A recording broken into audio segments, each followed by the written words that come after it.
Today, I'm joined by Lance A Slatton. Lance is the host of All Home Care Matters and a nationally recognized advocate in senior care. As a senior case manager with more than 2 decades of frontline experience, Lance has witnessed the overwhelming stress families face when navigating caregiving decisions and healthcare systems. His podcast and YouTube show now serve as a lifeline for more than 64 million family caregivers in the United States and countless others worldwide. Lance has earned YouTube's Silver Creator Award for surpassing 100,000 subscribers, multiple Telly and Communicator Awards. He's also the author of the All Home Care Matters Official Family Caregivers Guide, which won the 2024 International Impact Book Award. His mission to ensure no caregiver feels alone or unprepared has transformed him into one of the most trusted voices in healthcare advocacy. Welcome to the Podcasting Secret Show, where successful creators share their best stories, secrets, and strategies. I'm your host, Nathan William. Thank you for joining us today, Lance. It's my pleasure, Nathan. Thank you for the invitation. Lance, can you start off by sharing with us something that not everybody knows about you? Something that not everybody knows about me. I would probably have to say, ironically enough, is that I do not like being interviewed and I don't like being on YouTube or social media. That's really funny. And you're one of the, are you an introvert? No, it's not so much I'm introverted at all. It's really that I just don't need to be known. Like I don't have to have my face out there. And, I love just, putting my head down and getting to work. And so this is, the last 5 years has just been kind of a wild, roller coaster for us. Yeah. So I'm the same way. I don't need to be the guy in the limelight. I love being the guy that's behind the scenes, that's pulling all the pieces together and making it happen. Is that how you are, or what is your passion? My passion is really just, making things happen, but from behind the scenes. We'll get to this later in the conversation, but I'm a huge policy wonk and political junkie. And, I've had many people, one of them which was the mayor of our city, recommend I run for office. And I said, I really appreciate that. It's very flattering. I said, but I would much rather be the person that helped get the other person elected from behind the scenes than to be the person, in the front lines of it. Yeah. So Lance, I haven't told you this, but my wife is in an electric wheelchair, and we've had extended periods in our marriage where she's been on bed rest, and I've had the privilege of helping a little bit with some caregiving. And when our middle daughter was born, for example, my wife couldn't get up and get the baby when she was crying. I'd get the baby and I'd take her to my wife and she'd nurse her. And I'd do ballroom dance with my daughter. I'd do 2-step and sing Shall We Dance from The King and I and put her to sleep. And my daughter really didn't want me. She really wanted her mom. But there's some blessings that come from caregiving. Me having the chance to help and step in and help with my daughter to get her down. I mean, as dad should, gave me an opportunity to build a stronger connection with my daughter. Me helping with my wife, it has allowed me to serve her in a way and make deposits in that relationship that otherwise wouldn't have been possible. My wife's a very strong personality, very get it done, make it happen person. And this illness that she's faced has slowed her down a bit and allowed me to serve her in ways that otherwise might not have been possible. Maybe we could start off by just talking about what are some of the blessings and the gifts that come into people's lives from being a caregiver. Wow. Well, Nathan, first, thank you, for sharing that with us. And I want to commend you because, my family and I, we're very strong in our faith, and we attend church regularly, not just on Easter and Christmas. And, there's a thing about, your wedding vows that are very sacred. It's easy to get up there and say for better or worse, richer or poorer, but it's another thing to actually walk through it when it is for poor or when it is for illness. And so, I just commend you for that dedication to your wife. For us, that's really why we got into this field. And this is separate from the podcast, but it all kind of ties together eventually. My father was in the Marine Corps in the 60s, and that mentality back then is entirely different than like the Marine Corps of today. And that's not anything against our current Marine Corps, but back then there was a lot less oversight, a lot less guidelines. And, he would tell me stories that, you wouldn't even believe were true. Some of them were so out there.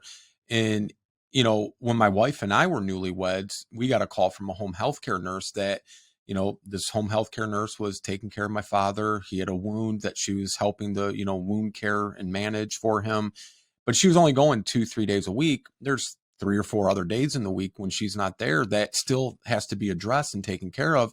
And because of the location of where it was at, it was on his tailbone from a fall he has sustained on some ice. It was just impractical and impossible for any of us, no matter who we are, to properly care and treat that wound because of the location. So she had said, how about you and your wife, if you're open to it, have your father come live with you for 2 or 3 weeks, or he's going to have to go to rehab for 2 or 3 weeks and get it, healed up and, get it cared for. And we said, well, of course he can come live with us. My wife had just graduated, had her degree. I'm pursuing medical school, so I still have a little ways to go.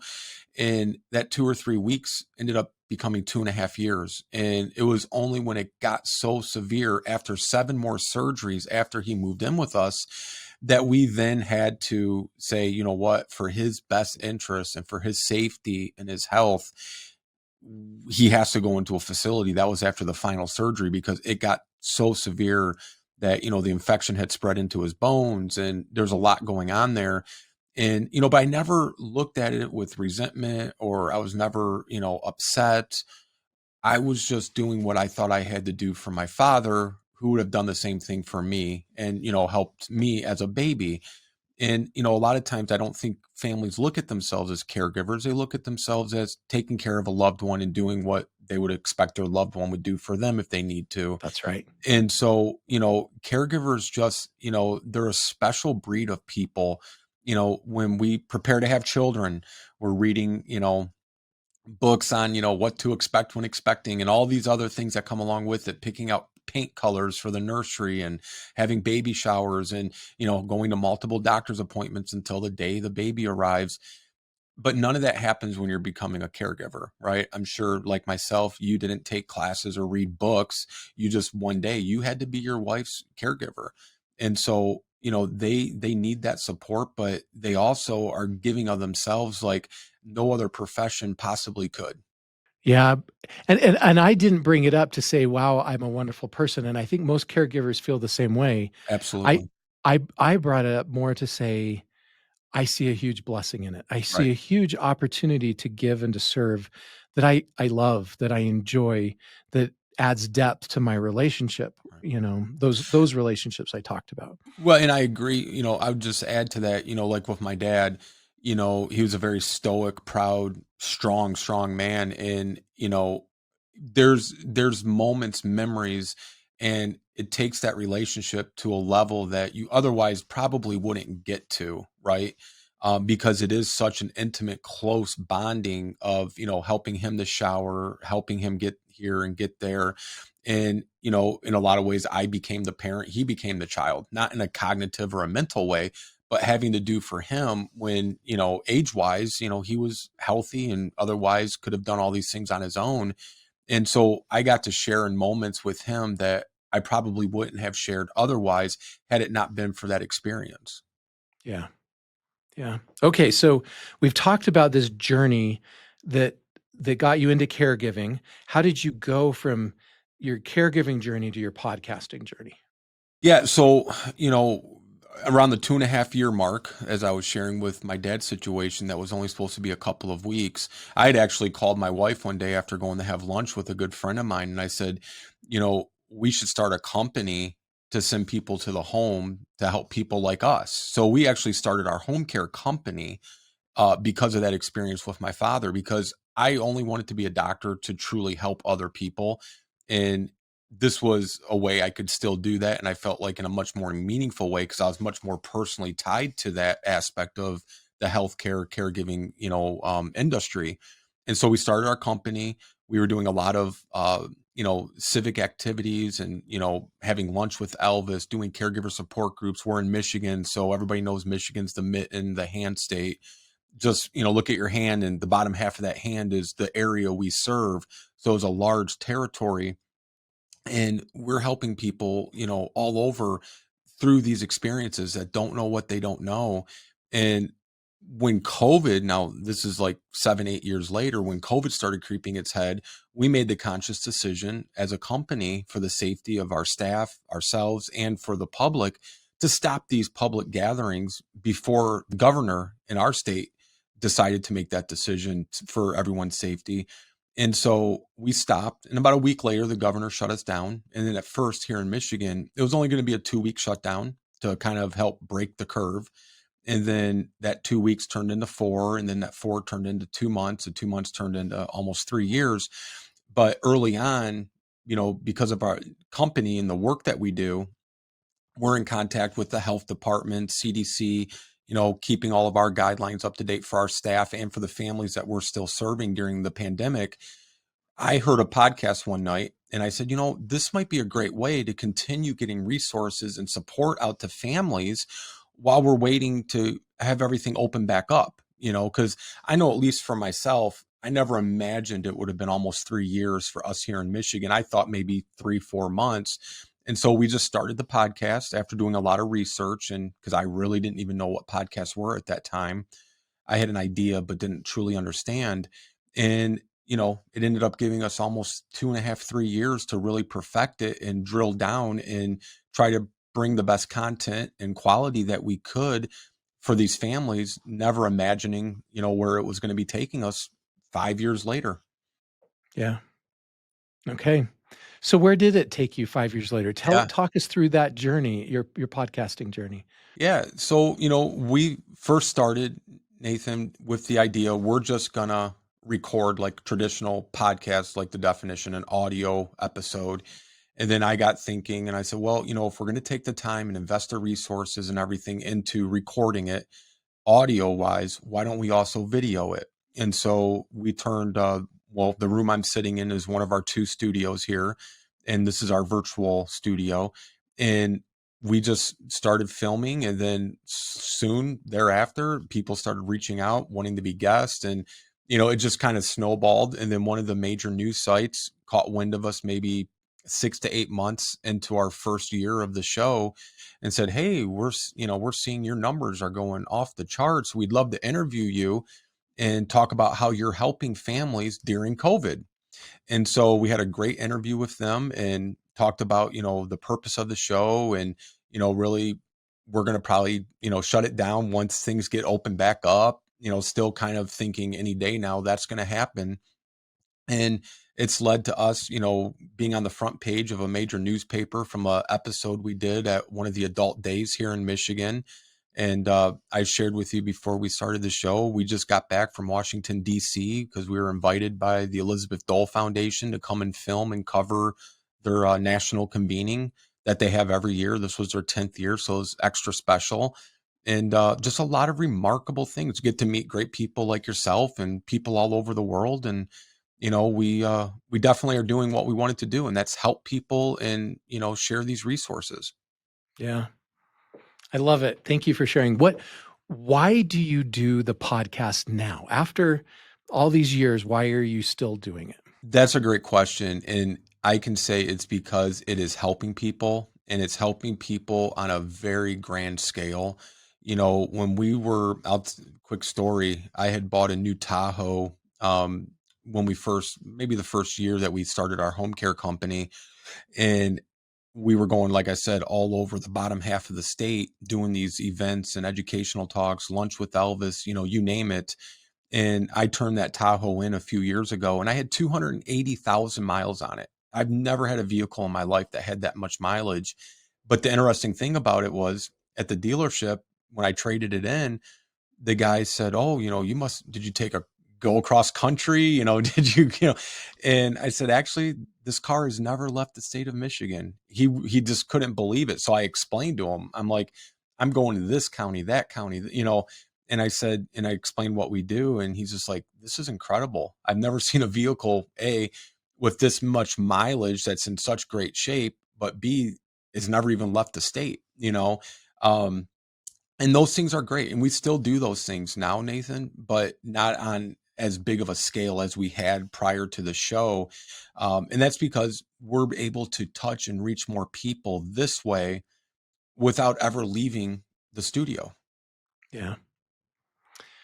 So you were able to grow your show with these some of these offline methods you're talking about, and you reached are you at about 120,000 YouTube subscribers now, Yeah, I think it's just about 120,000 on YouTube. Yeah. and 40,000 on Instagram, and a big podcasting following? What has been your secret sauce to grow that following? Yeah, well, I will say, I don't consider ourselves anything special. I think, people should do what they love, but when you do what you love, give it your very best. Don't cut corners. And so our mantra is, it's quality over quantity. We don't just create content just to get it out as fast as we can. We want it to be impactful, meaningful, and the highest standards of quality that we have, for not only for ourselves, but also we tell for our guests. This is just as much of a representation of your brand, your name, your company, whatever it is, as it is us. I like to tell guests, basically we're just a blank canvas. You're the paintbrush and paint. So we tell guests, send us video clips, send us demos, send us trailers, send us all the pictures you want, charts, any multimedia asset. We'll structure the interview around your story and your message, and then we'll tie in all the content that you provide us with, and we turn it into like a mini film or a mini documentary. Today's episode of Podcasting Secrets is brought to you by Pod Allies, the done-for-you podcasting services solution. When I speak with CEOs about their podcast, one of the most common comments that I hear is that they know they need a podcast, but they don't have time. Have you ever wondered how some businesses find a way to still run their podcasts while juggling their crazy day-to-day operations? The secret might be simpler than you think. Let me introduce you to Pod Allies. This is a service that's changed the game for businesses in the podcasting world. Pod Allies is a done-for-you podcast production and marketing service. They understand that while many businesses understand the immense value podcasting can have for their business, finding time to produce, syndicate, promote, and monetize a show can be challenging. Pod Allies offers a dedicated team to handle virtually all aspects of your podcast production. From strategy and branding to audio and video editing and guest scheduling, they've got you covered. They even take care of creating blog posts, transcripts, and syndicating your content across multiple platforms. What sets Pod Allies apart is their use of PodUp, their proprietary podcasting software suite. This allows them to streamline the entire podcasting process, saving you time, effort, and a bunch of money. If you're ready to become a thought leader, connect with your audience, and grow your business through podcasting without all of the investment of time and cost of doing it yourself, Pod Allies might be the perfect solution for you. To learn more or to schedule a free consultation with a podcast expert, visit podallies.com. That's podallies.com. Now back to the show. Is there an episode that you've recorded that's really resonated with you? Yeah, there's a lot. It's kind of like when somebody asks me, who's your favorite kid? I just tell all three of them individually, you're my favorite, but don't tell your brother or tell your sister. One of them, that's kind of a running joke in the house. But I would say for me personally, one that really resonated and hit home was, personally and professionally, it resonated, was we had gotten contacted, and this is going back maybe 3-4 years ago. So very early in the show, by a mother, and she lived in Australia, and she was a big fan of the show and just said, I just want to compliment you. You're very authentic. You're not selling us anything. You're not, you're very real and you're very respectful. And she says, I wanted to see if you would ever be interested in interviewing me. I'm nobody. I don't really do much on social media. I'm not some famous person. But then she proceeded to tell me what she wanted to talk about. And this was a mother, single mom in Australia. and lived in like a very, Australia is fairly rural to begin with, but she was very, very rural. And her son was born with what's called Williams syndrome. And he was now just turned 19, I think, at the time. And she proceeded to tell me, she said, I've never shared this outside of my home with anybody. Her son was born, grew up, went to school, played sports, did activities, never ever was told he was anything different than the other kids, meaning he was never told he had this diagnosis or he had this Williams syndrome. And so he never was the wiser. She told him after he turned 18, on his 18th birthday, I think, as a matter of fact. And that just, being a parent of very young kids, that really struck me because you and I are both sons to parents, right? So we're looking from a children's perspective, what I've wanted to know as a child. But then now I'm also looking at it from a parent's perspective. Would I tell my child? And I've never really come up with a satisfactory answer to that question, because this was somebody that excelled, exceeded, and, just did the very best he could. How would his life have been different, or what would the outcome have been had his mother decided to tell him? But aside from that, it was very meaningful to me because she's also entrusting us to share this story, globally, that she's never shared with anybody for the first time. So that's always really stuck with me, and just, the component of a parent and a child. Yeah. Talk to me about monetization. How have you been able to monetize your podcast? Yeah, well, so we got YouTube monetization, of course, with our numbers, but we also were very, very selective. This is not my day job. I do this in between my job as a senior case manager for our company. So I joke, but it's also serious. If the show stopped tomorrow, Nathan, I'm not going to be any worse off than I am today, right? But we do very selectively choose the brands or companies that we partner with in a financial relationship. So I do brand ambassadorship for several companies. I have my book, so proceeds from that, which was named after the show. And then we also do sponsorship and your host read ads, but Yeah. we're very selective. Again, kind of like quality over quantity. It's the same with this. We've turned down very lucrative offers, and I mean very lucrative. And the reason being is it's people selling non-FDA, uh, pills that they claim would have the cure to Alzheimer's, and they sell it at a very high dollar to the individuals that decide to purchase it. But it's also kind of fake science and fool's gold. If we just think about it logically, if they had the cure to Alzheimer's, they would not need to come on my show. They would be all over everywhere, right? They'd be a national treasure. And so, we're very careful on who we align ourselves with for that very reason. We don't want our integrity or our values to be diminished just to quote unquote sell out for a quick buck. Yeah. Well, I applaud your ethics in your advertising Mhm. selection. Tell me about one of the biggest challenges you faced in podcasting and how you got over that. Yeah, for me, one of the biggest challenges was just understanding all the inner workings. And so, I'm having, a great time, interviewing people and meeting new people, meeting you. But one of the challenges I really struggle with is always having it right. Is this going to be a good topic? Is this going to be good content? Is this worthwhile to use our resources and our team to, develop? And I'm very, very critical as far as the level of quality we put out, because it's a representation of us, but also these companies that we work with. And I struggle with knowing, is this a good person to interview or not? We'll do research. I have a team that helps. I'll look them up, and just deciding, is this the right fit for our show? Is this a good use of our time and our resources? Things like that. Yeah. Going back to the monetization answer that you gave a minute ago, you talked about a variety of different ways you monetize. Which of those have been the most lucrative for you? I would probably say sponsorships and brand ambassadorships. You know, um, Lucrative, yes. Like brand ambassadorship, we don't charge very much at all for that, for what, the brand is getting in return. And a lot of that is because if it's something I really believe in and I think this is going to help maybe a family watching or listening to it, I want to do it. We need to cover our overhead just like every company has overhead. So I would say probably the sponsorships and the brand ambassadorships.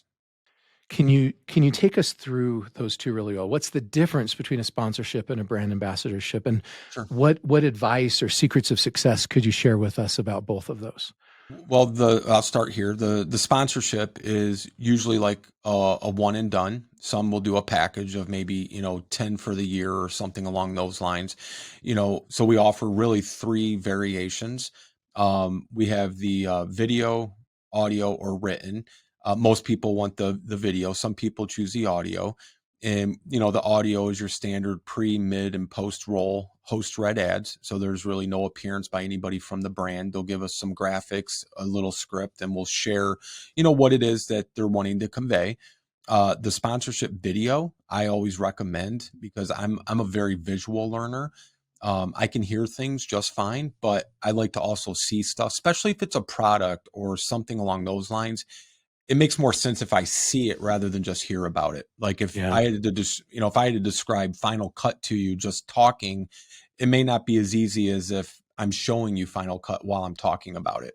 And that's how I just look at things, especially for our app developers that have these remarkable apps and they're just making leaps and bounds of improvements and, so helpful to these family caregivers. I think it's helpful too if they can actually see it. So a sponsorship video will be the brand joins us on the show. They'll usually send one or two representatives from the company. If they don't send us B-roll footage of their app and like the walkthrough, then we'll do like a shared screen so they can walk through the app visually while they're talking about it. That's a sponsorship video. And then we also have ways where we can put a trailer either at the beginning, middle, or end of a video of that brand versus just a host read ad. But that's a lot smaller, content than it is if it's a full featured interview, which is usually about an hour, hour and a half long. And then we will build out a page if they want. There's no additional cost on our All Home Care Matters website. And we'll go, there's Trusted by Us drop down, which has trusted products. Then there's trusted resources and there's trusted product reviews. And then we just acquired Dementia TLC about 2 years ago. And that's a large brand in the UK. And then we developed our website and their website and combined all of their content under the All Home Care Matters website umbrella.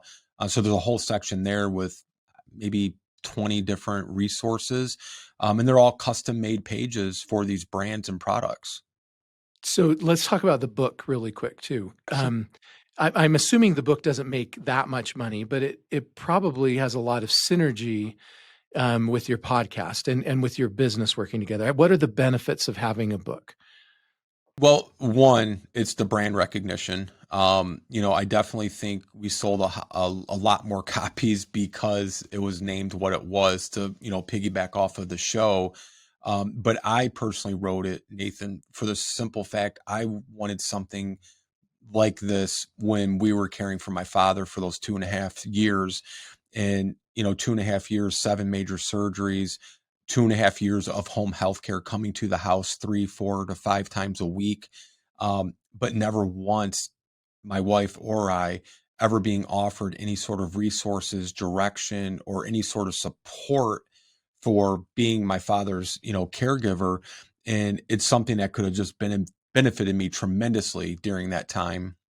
So I really wrote it more for selfish reasons. It's something I wanted to put together because I write for 3 or 4 of the online news sites, and I have all these great articles out there. But that's what they are. They're an article, and so it's kind of like taking all of that content and having it all in one place.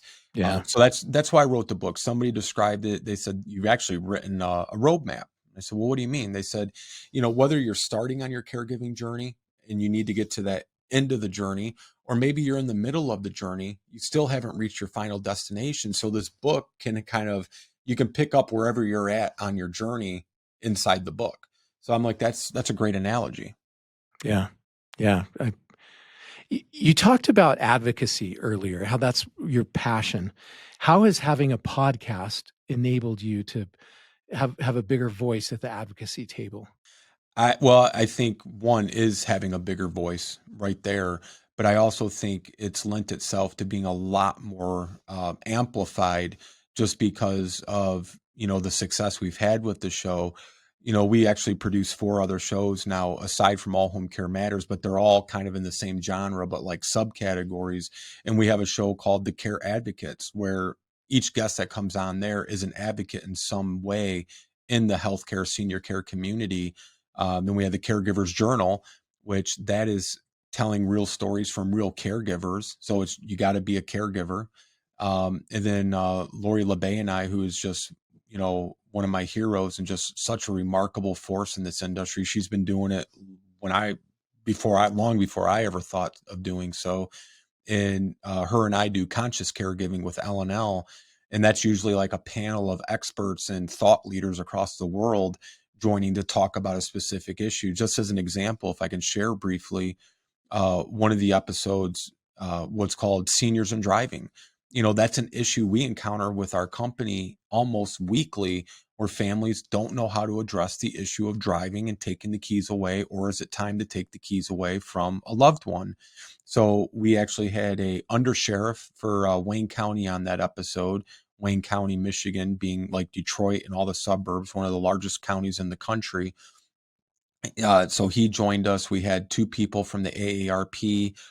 We had an insurance executive on, so talking about like the auto insurance implications, an emergency room doctor, somebody from Seniors and Safe Driving, which is an actual driving school where if the Secretary of State is unsure about a renewal, or doctors have a question, or even if families have a question, your loved one can go through this driving course or a driving simulator just to test to see. So we're always trying to advocate and get the resources out there, but also advocate for these families because often they don't have a voice. A good friend of mine coined the phrase, it's diagnose and adios. Everybody thinks a doctor is going to have the answer for everything, and doctors are incredible, but usually that's stopping. As soon as you get the diagnosis, you get a follow-up appointment, you get your prescription or a referral, they're not looking at the other patients in the room, which really are also the family caregivers. When you're treating a loved one, say with dementia, and they're not able to advocate for themselves, somebody in that house is, maybe it's a wife or an adult child, they are just as much almost as of a patient as the patient that's being seen by the physician. We need to also include them in, getting them resources and support so that they can continue successfully caring for that loved one. Yeah. If your child was starting a podcast and you gave them the best advice you possibly could, what would you tell them? Not to be redundant, but make sure it's quality over quantity. I just, Yeah. make sure, you're editing, get it as perfect as you can. Doesn't have to be flawless, but, whatever you put out is what people are going to hear or see. And if it's not good, they're not going to come back. Yeah. That's great. And you got to give them enough value to trade off for their time. Yes. Yeah. A great example of that, you were just telling me about one of the episodes that you did, and you invited these guests on, extra guests on. You almost created a panel discussion with a variety of different experts about driving and senior care. And by doing that, it required you to put in a lot more time to get all those guests there and coordinate with everybody. But as a result of that, you created something that was much more valuable. And I definitely need to learn from that. I do not do that like I should. Yeah, one of the episodes I'm most proud of, aside from the mother, was about 3 years ago, and we're still really seeing benefits of it. Was It's called The Ethics of Social Media and Dementia. And this past summer, I was actually contacted by one of the well-known universities here in the States, and they're actually doing a research paper on it. And they said one of the only things we could find as a source was your episode, which, and I understand that because when we were researching that episode, it got covered in several news sites and things before the episode was actually recorded and released. But we were asking the question, we live in a day and age, right, where everybody has a smartphone. Everybody can be a mini movie producer or record people and take pictures of people. And there's no protections in place for these people that might not be cognitively able to provide consent or competent to agree to be featured. And one of the people on the panel was actually living with dementia, and she was a former physician that actually diagnosed herself with dementia in the early stages. And it's just, we're trying to raise the issues and advocate for the issues that people just, it's not something you think about, right? When you're going to buy a car, you research new cars. When you're going to have a baby, like I said, you're preparing for that. But nobody's preparing for these other life changes that inevitably will come at some point to somebody you care and love about. Lance, I have thoroughly enjoyed this episode and learning from you. If our audience has felt the same way and they'd like to know more about you and your work, what are the best ways for them to do that? I would love for people to reach out to us at allhomecarematters.com. There's a contact form there. They're welcome to send us a message, or if they have a story they want to share, whatever we can do or help support them and what they're going through, we're here for you. Thank you so much for being with us today. Our pleasure. Thank you, Nathan.